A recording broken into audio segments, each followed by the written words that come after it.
Sinasabing may hangganan ang pasensya ng bawat tao. Kahit nga ang mga langgam, kapag naapakan mo ay mangangagat. Tayo pa kayang tao na may puso at may damdaming nasasaktan. Minsan, tinitiis natin ang lahat kahit na inaapi na tayo dahil kailangan. Kagaya kong isang OFW dito sa Hong Kong. Kailangan kong tiisin ang lahat ng pang-aapi ng amo kong babae, lalo na ang mga masasakit na salita niya sa akin. Dahil ako'y katulong lamang, isang domestic helper. Kailangan kong magtiis para sa pamilya kong nasa Pilipinas, lalo na para sa mga anak ko.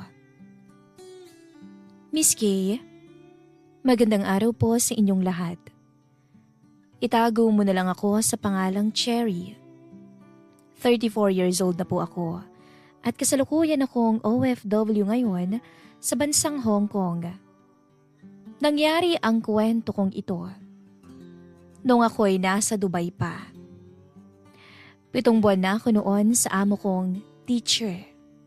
Opo, isa siyang guro sa isa sa mga paaralan doon sa Dubai. Habang ang asawa niya naman ay isang negosyante. Lagi akong mag-isang naiiwan sa bahay kapag umaalis na silang mag-asawa. At sa awa ng Diyos, 7 taon na rin na tinitiis ko ang lahat ng masasamang salita na minsan ay may kasama pang sampal o sabunot. Kailangan ko talagang magtiis dahil wala namang trabaho ang asawa ko sa Pilipinas. Sakitin kasi siya. Asthmatic. May maintenance na gamot siya para sa asthma. Kahit nga pag-aalaga ng 2 naming anak ay inaasa ko pa sa mama ko. Dahil may sakit nga ang mister kong, itatago ko na lang din po sa pangalang Bert. Hindi ko akalaing sa pagtitiis kong iyon, sa masamang ugali ni Madama, ay makakagawa ako ng isang bagay na hindi ko inaasahang magagawa ko pala. Bilang tao at bilang babae. Mataas kasi ang tingin ko sa moralidad, kaya halos hindi ako makapaniwalang nagawa ko iyon sa amo kong babae isang araw. Iyon yung mga panahong hindi ko na natiis ang pagmamaltrato niya sa akin. Idiot! Iyon yung masasakit na salitang lagi kong naririnig kay Madama. Umagang-umaga nang magising siya. Kasunod noon ay isang napakalakas na sampal ang tumama sa pisngi ko. Nagiinit talagang pisngi ko nung mga oras na yon. Idagdag pang nagpapainit sa pakiramdam ko ang pagtitimpi kong galit sa amo kong babae. What time is it, Jerry? You didn't even wake me up. I'm almost late for work. I'm sorry, madam. I'm afraid you'll get angry if I wake you up. Nanginginig kong sabi sa amo ko, sabay pahid sa pisngi ko. Galit na galit siya sa akin noon at inihampas niya sa mukha ko ang hawak niyang trousers na isusuot niya. I don't like this. Find the gray one. ASAP. Move now, you idiot. Tumutulo na lamang ang luha ko na bumalik sa loob ng kwarto kung saan nakalagay ang mga damit ni Madam. Pinahid ko ang luha sa mga mata ko habang hinahanap ang damit na sinasabi niya na isusuot niya sa ngayon. Hindi ako pwedeng magkamali na naman ulit at baka mas masaktan pa ako. Nagulat na lamang ako nung may kumalabit sa likod ko. Napakabilis ng tibok ng puso ko dahil baka si Madam na naman. Naparito dahil natagalan ako. Ngunit paglingon ko ay nakita ko ang amo kong lalaki. Si Sir. Inatatago ko na lang sa pangalang Ahmed. Hawak niya ang hinahanap na gray na damit ni Madam at iniabot niya iyon sa akin. Napapailing na lamang ito nang makitang mapula ang pisngi ko at malalim tong napabuntong hininga. Go now, before your madam will fetch you and hurt you again. Thank you, sir. Isang matamis na ngiti ang sumilay sa labi ng amo kong lalaki.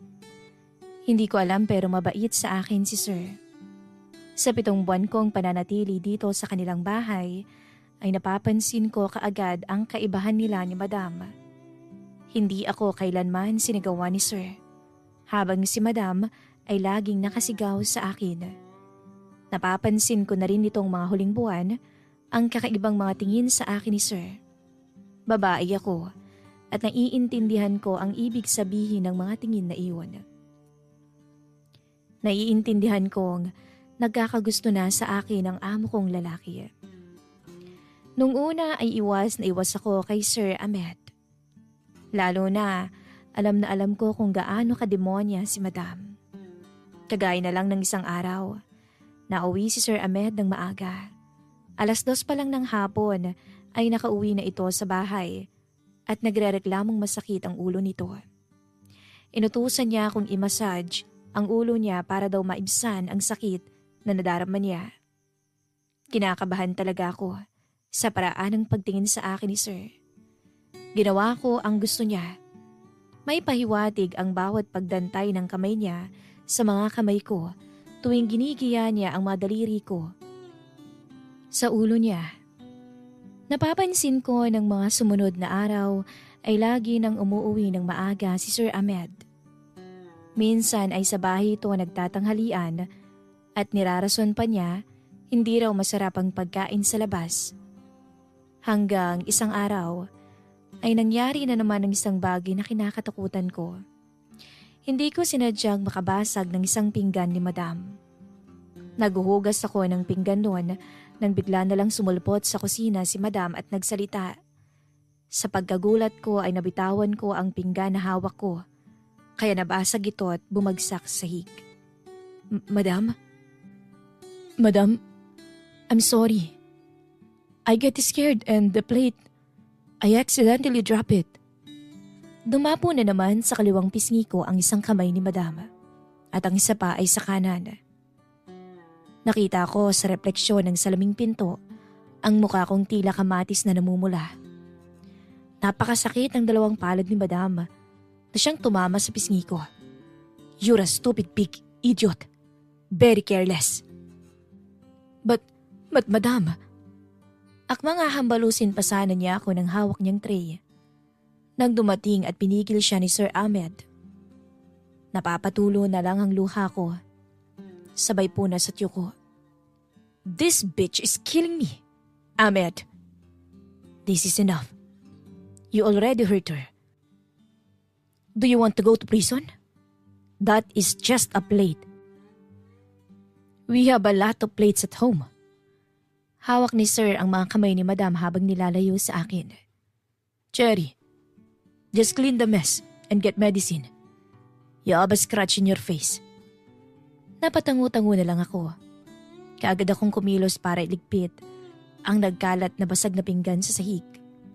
Mula rito ay naririnig ko pa rin ang pagmumura ni Madam sa taas ng bahay. Kumuha ko ng gamit at itinuloy ang mga gawain ko. Nang makaalis na si Madam at ang asawa niya, ay napatawag ako sa asawa kong si Bert. Gusto kong magsumbong. Gusto ko ng kausap. Sa ganitong pagkakataon na wala man lang akong kakampi, ay nais kong makausap ang mister ko. Gabi ngayon sa Pilipinas, kaya nagpapahinga na sila ngayon malamang. Nais kong makita ang mga anak ko, para kahit papaano ay lumakas man lang ang loob kong tila ba nangihina na. Ito ang unang pagkakataon na nagpakalayo ako sa pamilya ko. Miss na miss ko na sila. Kung mayroon man lang sana akong choice para sa sarili ko doon sa Pilipinas na magkaroon ng mataas na sahod, ay hindi ko na kailangan pang lumayo. Dahil sa kahirapan ng buhay ay nagpakalayo-layo ako sa pamilya ko. Nang dahil sa hirap ng buhay ay tiniis ko ang lahat ng pananakit ni Madam. Kahit na minsan ay ginugusto ko ng sumuko. Hello, Bert. Mahal, kumusta na kayo? Kumusta ng mga bata? Kim, Irish, ali kayo. Tumawag si Mama. Pagtawag ni Bert sa mga anak namin. Isang matamis na ngiti ni Bert ang nagpabuhay ng kalooban ko. Na para bang mamamatay na sa sakit. Pinaghalong sakit ng mga sampal ni Madam. Sakit ng damdamin dahil gusto kong lumaban pero hindi ko magawa. At sakit dahil nasa malayong pamilya ko. Nakita akong naglapitan ang mga anak ko sa papa nila. Hindi ko na napigil ang pagbagsak ng luha sa mga mata ko nang makita ko ang pamilya ko. Sila ang nagbibigay sa akin ng lakas sa mga panahong nais kong sumuko, kagaya na lamang ngayon. Sa tuwing nakikita ko ang mga ngiti ng mag-ama ko, ay nabubuhayan ako ng loob. Muling bumabalik ang lakas ko na tila ba unti-unting nawawala sa bawat pananakit ni Madam sa akin. Kung ano-ano pa ang napag-usapan namin ni Bert habang patuloy ako sa aking ginagawa. Nang araw na yon ay nawala ang lahat ng lungkot ko. Parang isang magic healing ang boses ng asawa ko at ng mga anak ko. Sa mga sumunod na araw ay ingat na ingat ako sa mga kinikilos ko. Nag-iingat na akong hindi na magkamali pa sa trabaho para iwas bugbog at sampal. Ngunit hindi ko inaasahang may panibagong bagay na naman na kaiinisan si Madam sa akin. You use this? Hindi ko alam kung bakit na naman nagagalit si Madam. Bit-bit niya ang body soap na may flavor na rosas na siyang ginagamit ko sa katawan ko. Hindi ko alam kung ano na naman ang kasalanang nagawa ko. Kung bakit mukhang galit na naman siya sa akin. Yes, Madam. You're a war. Halos mabingi ako sa sigaw ni Madam sa akin. Kasunod nun ay ang paghila niya sa akin. 1, 2, 3. Hindi ko na mabilang kung ilang beses na ba niyang pinukpok ang ulo ko sa sementadong pader. Basta pakiramdam ko noon, Miss Kay, na alog ang buong mundo ko. Hindi ko na nga alam ang mga sumunod pang nangyari. Basta nakita kong dumating ang mga magulang ni Madam. Pinigil siya sa ginagawa niya sa akin. May sumalo sa katawan ko bago ko bumagsak sa tiles na sahig. Nagdilim na ang paningin ko nang marinig ko ang hindi magkamayaw na boses ni Sir Ahmed at ng mga manugang niya. Napakalamig ng pakiramdam ko. Akala ko talaga patay na ako noon. Na hindi ko na masisilayan pa ang mga ngiti ng buong pamilya ko. Ang ngiti ng mga anak ko at ni Bert. Ngunit nagising ako na nasa ospital. Binabantayan ako ng kapatid na babae ni Madam. Humingi siya sa akin ng sorry sa ginawa ni Madam sa akin. Nagkaganon daw si Madam nang dahil sa rose bath soap na ginagamit ko. Kasi iyan daw mismo o yun daw mismo ang brand na ginagamit ng ex ni Sir Ahmed. Hindi ko naman alam ang tungkol sa bagay na iyon. Nabili ko lamang iyon sa grocery nung namili kami ni Madam. Binili ko iyon kasi mura lang.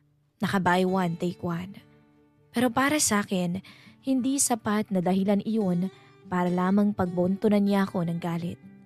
Dahil lamang sa bath soap na rosas ay humantong ako dito sa ospital. Mabuti na nga lamang at hindi ako napuruhan sa ginawa niya. Miss Kay, dito na ako nagkaroon ng lihim na galit sa amo kong babae. Hindi ko maiwasang mag-isip ng masama laban kay Madam matapos niya akong bugbugin nang dahil lamang sa bath soap na may history pala. Aba, malay ko ba na yun pala ang gamit ng dating nobya ni Sir Ahmed. Narinig ko kasing wala naman talagang namamagitang pag-ibig sa kanilang dalawa ni Sir Ahmed at Madam.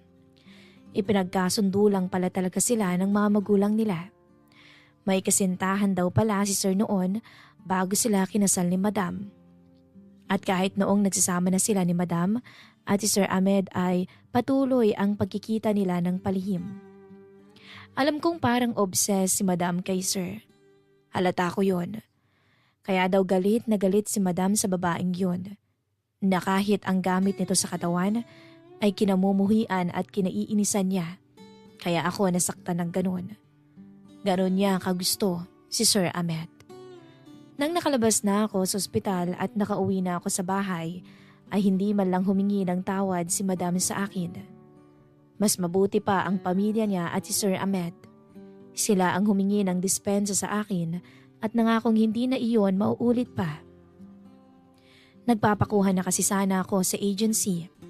Nais kong lumipat ng ibang amo pero kinausap ako ng mga magulang ni Madam at nangako silang tataasan na lamang ang sahod ko. At dahil kailangan ko ng pera kaya pumayag ako. At simula noon ay naipangako ko rin sa sarili kong hindi na ako papayag. Nasasaktan ulit ako ni Madam. nagkaroon na ako ng lakas ng loob para labanan siya. Naisip ko na kapag mamamatay ako sa mga kamay niya, ay napakadali lang sa kanilang takasan ang hustisya, kagaya ng ibang mga nangyari sa mga kababayan nating OFW. Napag-isip-isip ko na kapag hindi ko siya lalabanan, ako ang talo. Hindi ko rin alam kung saan ako humugot ng lakas ng loob, pero lumalaban na ako kay Madam. Nagpakatatag ako. Nilakasan ko ang loob ko. Hindi ako pwedeng magpatalo sa takot ko dahil lamang nasa banyagang lugar ako. At higit sa lahat, doon na ako nagkaroon ng balak. Isang balak na gagawin ko sa amo kong babae para makaganti sa pananakit niya sa akin. Sasamantalahin ko ang mga malisyosong mga tingin ni Sir Ahmed sa akin para akitin ang asawa niya. Kung hindi man ako makakaganti sa pananakit niya sa akin ng ilang beses, pues sa ganitong paraan ko siya gagantihan. Kahit mali, Miss Kay, kahit alam kong ako ang talo, ginawa ko yun dahil sa sobrang galit ko. Hindi ko na alam kung anong nangyari sa akin, pero bigla yata akong pinasukan ng ipis sa utak ko. Lalo na nung minsang umuwi si Sir isang tanghali. Naroon na naman to sa drama niyang masakit ang ulo.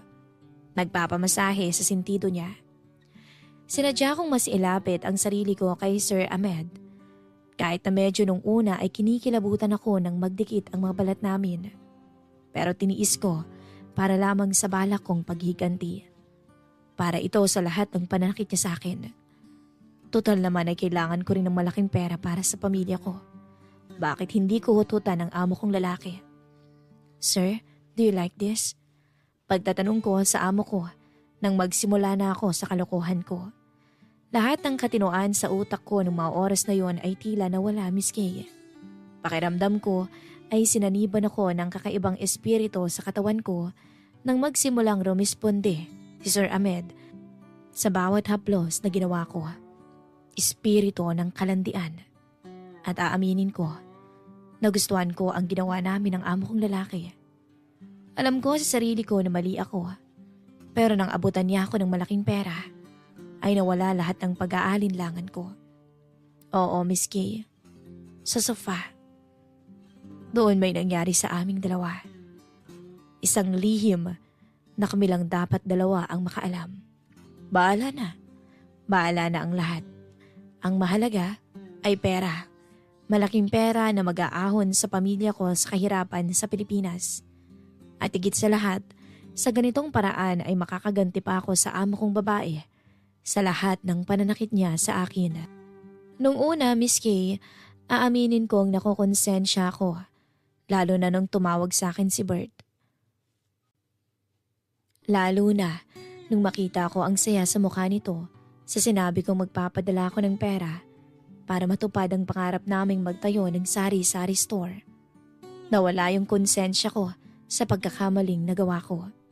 Sa halip ay mas naghangad pa ako ng masigit pa roon, masigit na pera, at bahala na kung lalangoy ako sa impyerno balang araw. Ang mahalaga ay magiging maayos ang buhay ng pamilya ko sa Pilipinas. Na hindi man lamang nagtaka si Bert kung bakit masigit pa ang napapadala kong pera sa sahod ko. Siguro dahil sa nasabi ko rin na tinaasan ng mga amo ko ang sahod ko dahil nga sa nangyari sa akin. Hindi na siya nagtanong pa.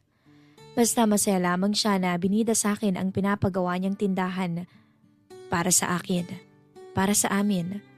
Para raw balang araw, pag nakauwi na ako ay hindi na ako babalik pa rito sa ibang bansa. Naging madalas na kami ni Sir Ahmed sa ginagawa namin.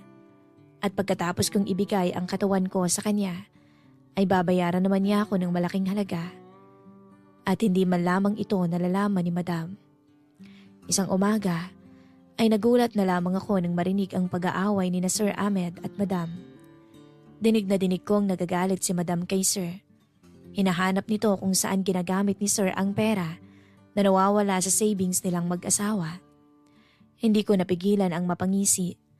Ang pera na binibigay sa akin ni Sir ay galing kasi sa savings nilang mag-asawa. At hindi ko napigilang matawa sa rason na binigay ni Sir kay Madam. Sinabi nitong nag-i-invest ito ng pera sa isang negosyo. Ang galing naman ni Sir Ahmed na magsinungaling sa asawa niya. "Cherry, get me some medicine. I'm having a headache with this man." "Yes, madam." "Hey, do you think something is off with my husband these few days?" "What time did he come home, Cherry?" Bigla akong kinabahan sa tanong na iyon ni madam sa akin. Lagi kasing umuwi si Sir sa bahay ng tanghali para nga may mangyari sa aming dalawa. At pagkatapos noon ay depende na lang kung babalik siya sa trabaho. Minsan kasi ay magkasama kami hanggang 3:00. At pagkatapos ng mga oras na yun ay gagayak na ako sa mga gawain ko sa bahay para hindi naman ako mahalata ni madam. Pero tinaboy ko yung nadama kong kaba sa puso ko. Hinarap ko si madam at nginitian. "It's the same, madam. Sometimes sir would come home at 5, sometimes at 6. Kalmado kong sagot. Wala namang nagawa si madam sa akin. Lumipas pa ang ilang buwan na hindi man lang kami nahuli ni madam sa mga ginagawa namin ni sir. Ganon pa rin siya, mainitan ang ulo, laging nakasigaw sa akin, at minsan ay sinasampal niya ako sa kunting pagkakasala ko. Pero hindi na ako basta nagpapasampal sa kanya dahil lumalaban na ako. Isang hapon nga, galit na galit si madam sa akin dahil nakalimutan kong labahan ang damit na inutos niya sa akin. Ito kasing si Sir Ahmed, kay agang umuwi ng bahay. Napakasaya ko dahil binilan niya ako ng isang set ng alahas na gold. Mahal yun, kaya tinago ko agad. Sa ilang buwan na naging kalaguyo ako ni Sir Ahmed. Totoo, Miss Kay, malaki ho ang naipon kong pera. Kahit masama ang maging kabit, pero mas mabuting maging praktikal sa buhay. Hindi naman ako mabubuntis dahil may protection naman kami ni Sir Ahmed. At sa totoo lang, hindi ko maiwasang magkagusto na rin sa amo kong lalaki. Hindi ko na mahanap ang katinuan sa pagkatao ko. Hindi ko na alam kung paano ko ba ito nagagawa sa asawa kong si Bert. Nung una ay ginagawa ko lang to para talaga gantihan si madam. Pero sa pagtagal ay naging alipin na ako ng makamundong pagnanasa ng aking katawan. Sinasamantala ko na ang lahat. At habang papalapit ang araw ng pagtatapos ng kontrata ko, ay mas lalong naging mas madalas kami ni Sir Ahmed. Minsan nga ay pinupuntahan niya ako sa kwarto kapag tulog na si madam. Sa bathtub. Sa kwarto nila. Kahit saan. Miski, dumating ang araw ng pag-uwi ko. Malaki ang perang dala ko dahil sa naging lihim na relasyon namin ni Sir Ahmed. Nangako pa nga siya na kahit nasa Pilipinas na ako ay padadalhan niya ako ng pera. At baka pwedeng bumalik ako sa bansang Dubai para magkita pa rin kaming dalawa. Pero nung makapasok na ako sa airport, ay tinapon ko ang SIM card ko para hindi na ako makontak pa ni Sir Ahmed. Ibinlock ko po siya sa lahat ng social media account ko. Pati na rin ang amo kong babae.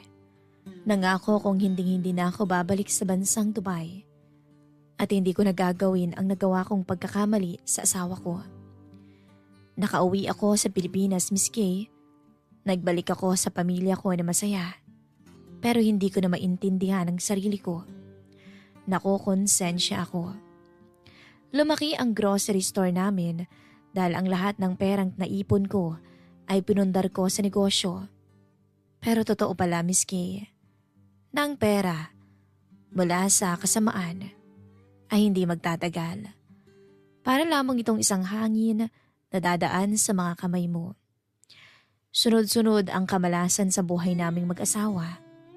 Una, nalooban ang tindahan ko. At ang sumunod ay ang malaking dilubyo sa buhay naming pamilya.